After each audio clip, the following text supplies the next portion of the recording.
বর্ষাকাল। টানা কয়েকদিনের বৃষ্টিতে গ্রামের পাশের নদী কানায় কানায় ভরে উঠেছে। নদীর জল মাঠে ছড়িয়ে পড়েছে। চারদিকে শুধু পানির ঝিলিক আর ব্যাঙের ডাক। সেই গ্রামে থাকত এক গরিব জেলে। তার নাম ছিল গোপাল। প্রতিদিন ভোরে সে জাল নিয়ে নদীতে যেত, কিন্তু অনেক দিন ধরেই মাছ খুব কম পাওয়া যাচ্ছিল। সংসার চালাতে তার খুব কষ্ট হচ্ছিল। একদিন ভোরে গোপাল নদীতে জাল ফেলতেই অবাক হয়ে গেল।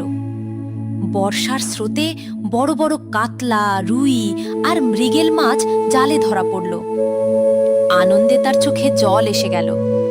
সে মনে মনে বলল, প্রকৃতি কখনো পরিশ্রমের মূল্য দিতে ভুলে না। সেদিন বাজারে মাছ বিক্রি করে সে ভালো টাকা পেল। বাড়ি ফিরে স্ত্রী সন্তানের জন্য চাল, ডাল, সবজি আর নতুন কাপড় কিনে আনল। পরিবারের মুখে হাসি ফুটল। এরপর থেকে গোপাল নদী থেকে যতটুকু প্রয়োজন ততটুকুই মাছ ধরত।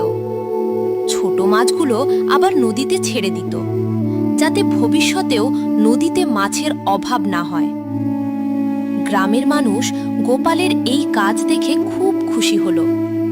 সবাই বুঝল, প্রকৃতির সম্পদ লোভ করে নয়, যত্ন করে ব্যবহার করতে হয়। নীতিশিক্ষা: পরিশ্রম, সততা এবং প্রকৃতির প্রতি যত্নশীল হলে সুখ ও সফলতা একদিন অবশ্যই আসে।